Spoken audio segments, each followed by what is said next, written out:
Bonjour tout le monde, bienvenue sur ma chaîne, c'est Isabelle de Léabelle Nurserie, j'espère que vous allez bien. J'ai commencé la peinture de mon kit en silicone. Je vais vous montrer sa petite face ici. Ce que j'ai fait jusqu'à maintenant, c'est les veines. Vous voyez peut-être pas très bien parce que j'ai ma fenêtre en avant, ça fait un petit peu contre-jour. J'ai commencé les veines, j'ai fait le bleu sur les tempes et dans le visage. J'ai donné une couche de mottling rouge. J'ai essayé de faire les creases, mais on dirait que la couleur était peut-être pas assez foncée, ça paraît pas vraiment. C'est pas évident. Surtout les pièces sont lourdes. C'est dur de tenir les pièces. Il y a beaucoup de petits poils qui collent après. Ça, c'est les faces de pratique que j'ai fait. Ça, c'était ma première. J'ai ma deuxième que j'ai fait ici. Puis ma dernière qui a les yeux fermés. C'est les petites faces de silicone que je me suis pratiqué à peindre dessus. Je me suis pratiqué aussi à ouvrir les yeux. C'est autre chose qui n'est pas facile à faire parce que dans le kit, vous l'avez vu quand je vous l'ai montré, là, les yeux sont vraiment pas... c'est juste une bulle de silicone là, qui a une boule de silicone. Je les ai ouverts comme j'ai pu. Je vais vous montrer les yeux. Qu'est-ce que ça donne? Je prends les yeux en vitre ovale. Là, ben, naturellement, je vais m'amuser à les placer puis à les coller en place. J'espère que ça va fonctionner. Parce que sinon, je suis dans la chenoute. Ce que ça donne avec les yeux. C'est des yeux gris. Donc, naturellement, je les enlève pendant que je peins.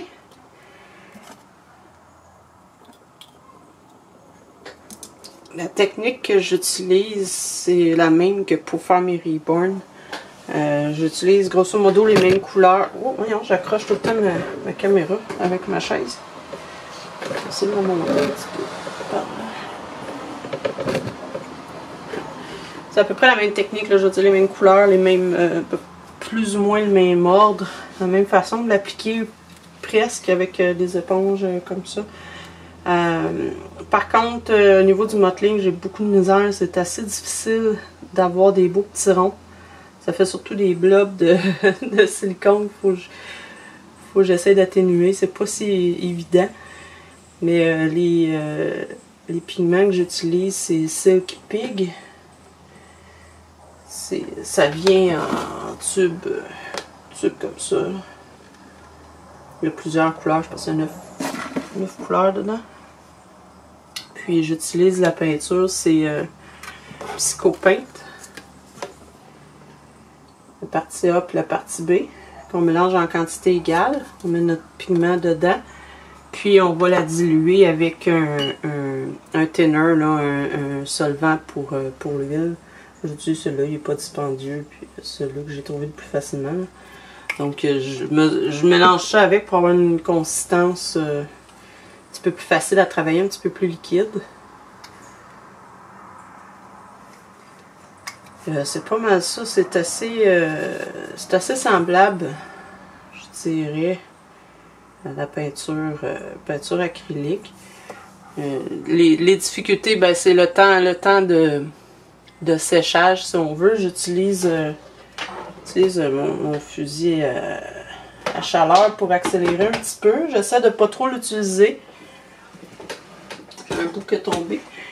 Souvent, quand je vais peindre le soir, je vais juste laisser les pièces sécher pour la nuit à la place d'utiliser. Puis c'est à peu près 2 heures de temps de séchage. Mon truc est cassé. À peu près 2 heures de temps de séchage. Donc, ce qui arrive, c'est que si on ne laisse pas sécher le silicone, ce qui va arriver, c'est quand on va venir pour appliquer la seconde couche, ça va enlever celle d'avant. Donc, il faut que ça soit au moins sec au toucher. Puis sinon, ça, on peut accélérer un peu avec la chaleur. Là, j'étais rendue à faire, je voulais faire un peu, j'avais oublié de faire mon jaune. Là, je vais faire mes sous-couches jaunes. Je vais vous montrer un petit peu comment je mélange la peinture. J'ai transféré le silicone dans des petites bouteilles comme ça. Je trouve ça plus facile. Ça, c'est ma partie A, puis ma partie B. J'ai mon thinner dans la petite bouteille-là. Puis, il faut mesurer à part égale.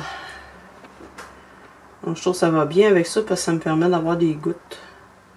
Là, j'en ai vraiment besoin de très peu pour mon jaune. J'ai pas beaucoup de jaune à faire.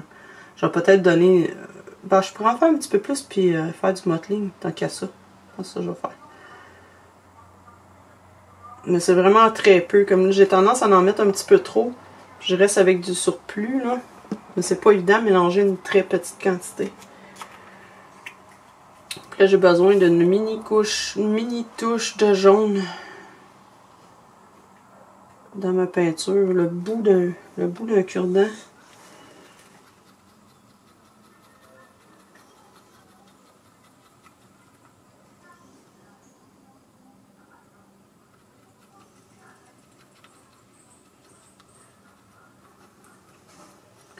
J'espère que ça va être suffisant.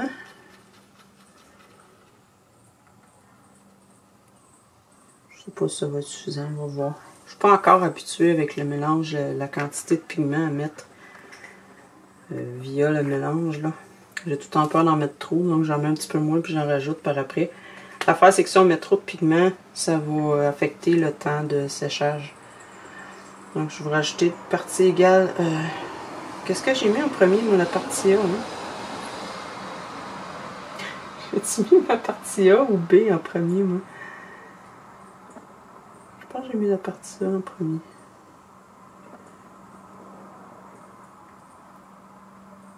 À peu près la même quantité. Petit bâton pour mélanger. J'utiliserai pas d'acrylique parce que je sais qu'il y a des techniques de peinture avec acrylique et silicone, mais ce que je comprends un petit peu, c'est que l'acrylique se mélange pas bien au silicone. Donc à la limite, j'imagine qu'on pourrait peindre à l'acrylique puis appliquer le silicone ensuite par-dessus, mais j'aurais peur que la peinture ne tienne pas. Donc je pense que ça devrait être bien. Là, je vais mettre un gant. C'est un gant qui n'a pas de latex dedans. Faut pas qu'il y ait de latex non plus dans les éponges, dans vos éponges. C'est bien important parce que ça fait pas sécher le silicone non plus. Comme j'utilise ceux-là, ils sont sans latex, c'est bien indiqué.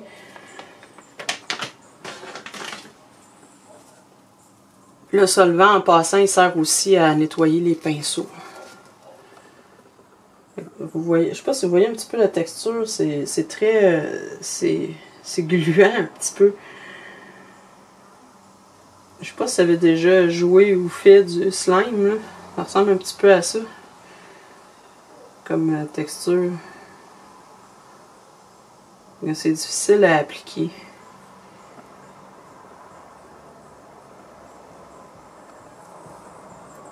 Ah, définitivement, le jaune n'est pas très pigmenté. Par rapport au rouge, le rouge j'en ai besoin, le rouge et le bleu j'en ai besoin d'un petit mini peu. Le jaune m'a l'air plutôt pâle, plutôt faible. Voilà. Les faces que j'ai fait, je mettais presque pas de solvant dedans. J'avais peur d'en mettre un peu trop. C'était tellement difficile à appliquer.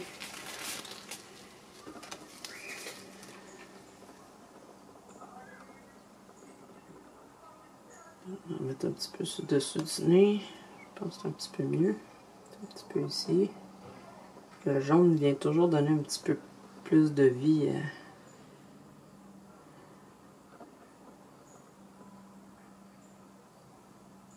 Le bleu, ça vient accentuer les parties sombres, les parties où la peau est très fine. Le rouge, ça vient accentuer les replis de peau, parce que la peau est assez épaisse et qu'il y a des beaux petits replis. Puis le jaune, ça vient juste amener un peu de lumière.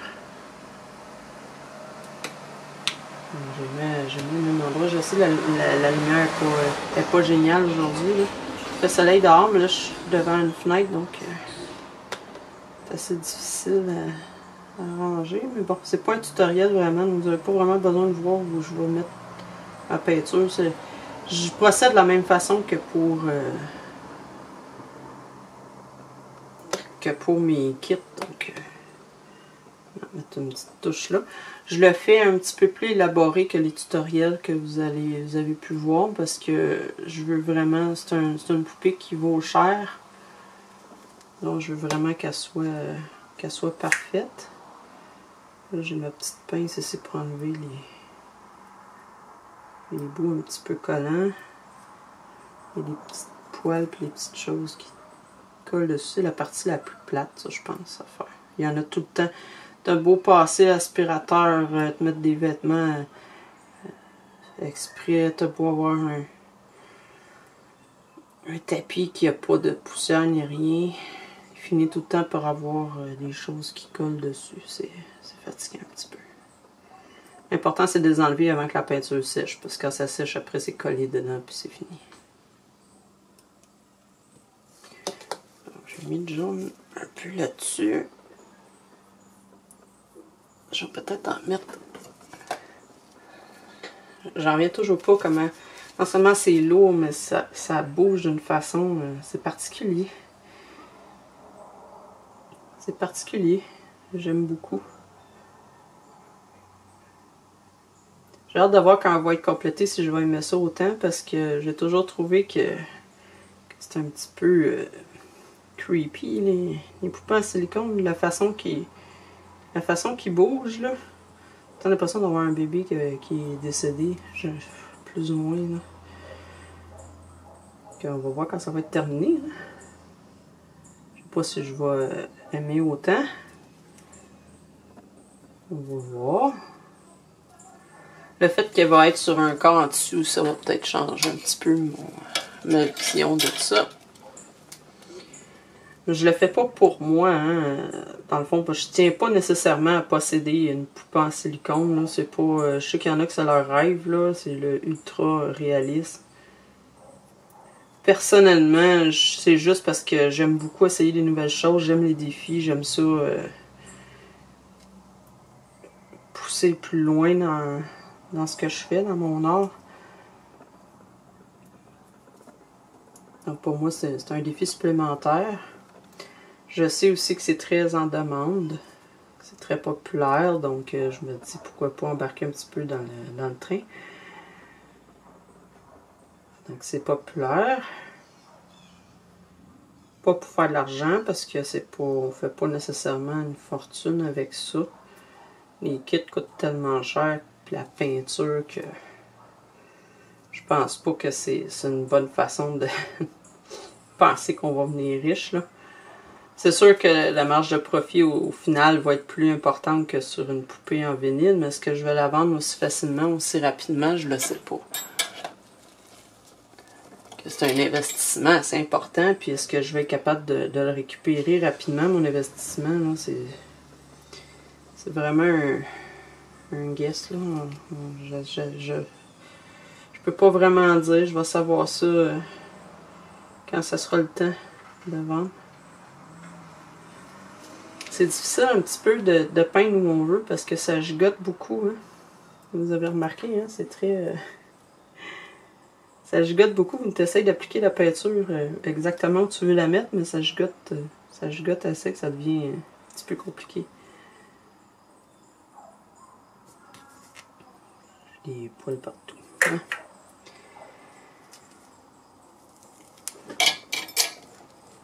Vous avez vu que j'étends un peu le silicone, un petit peu comme je fais avec l'acrylique, avec mon éponge. C'est vraiment pour éviter qu'il y ait des blobs de silicone à certains endroits, là.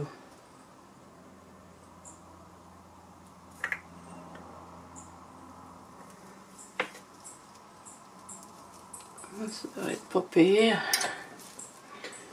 Je vais essayer de faire un petit peu de mottling pour ça. Je vais la diluer un petit peu plus.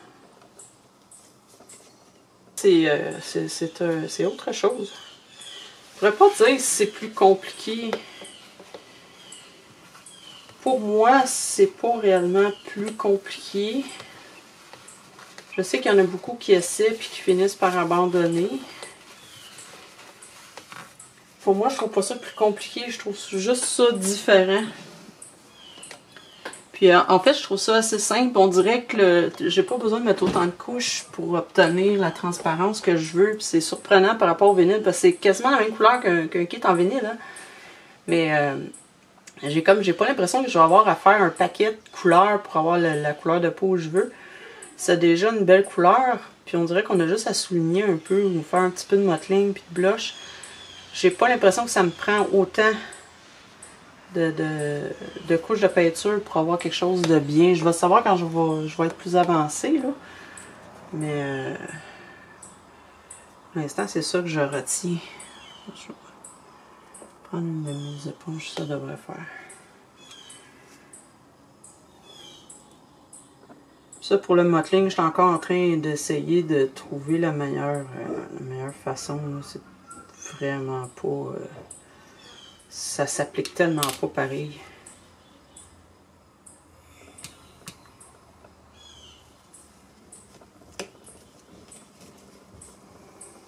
Là, j'ai taché avec du rouge un peu tantôt.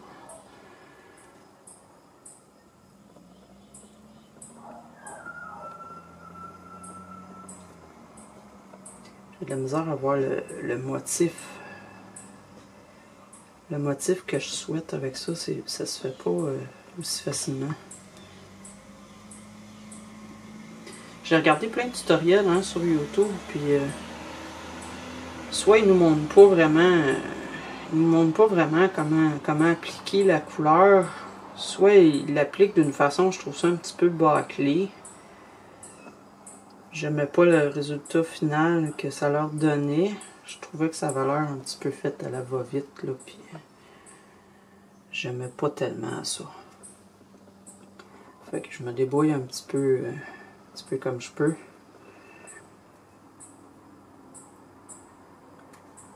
J'ai bien hâte de voir si j'aime ça, puis que je réussis à pas perdre patience avec la poussière, puis à faire quelque chose qui a du bon sens. Je vais peut-être offrir mes services pour en peindre.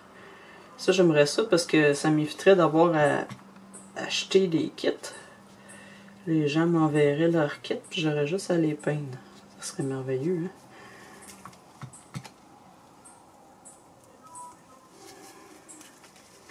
Le jaune ne paraît pas beaucoup. J'ai un petit peu de mal à voir ce que je fais.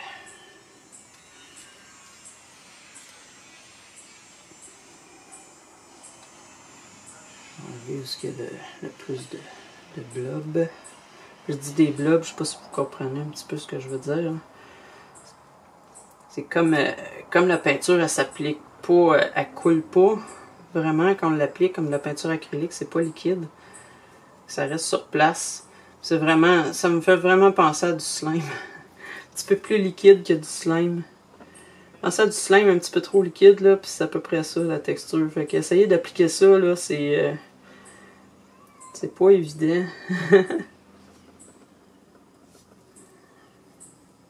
Voilà, fait que ça va être ça pour aujourd'hui parce que j'ai presque plus de batterie.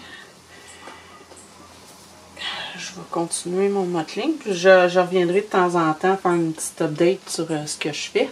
C'est sûr, comme je vous ai dit, je ne peux pas faire vraiment un tutoriel là-dessus parce que Sainte, je me trompe, puis je fais pas nécessairement ça à la perfection non plus. Là, je débute carrément, donc je vois un petit peu en expérimentant. Mais j'espère que vous avez quand même apprécié. Ça me donne une petite idée de ce que c'est de peindre un kit en silicone. Puis du travail aussi que ça implique quand vous achetez un silicone. Pourquoi ça coûte cher une poupée en silicone. Non seulement le coût du silicone est astronomique. Juste les deux petits pots que j'ai là, c'est assez élevé comme coût.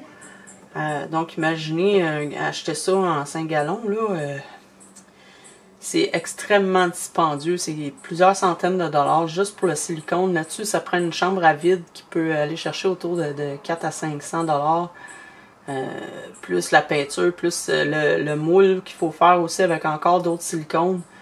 Le temps que ça peut prendre. Puis là-dessus, la sculpture, non, on n'en parle même pas, mais la sculpture, le coût du sculpté, là, de la pâte là, pour sculpter, Sculpté, que ça s'appelle.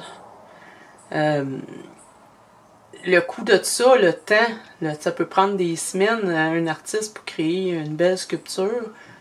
Après ça, il faut qu'il fasse un moule. Après ça, il faut qu'il fasse le silicone. Après ça, il faut qu'il peigne le silicone. Donc, c'est sûr qu'une poupée comme ça, c'est quelques milliers de dollars. Il ne faut pas se surprendre. Vous n'aurez pas ça pour 400.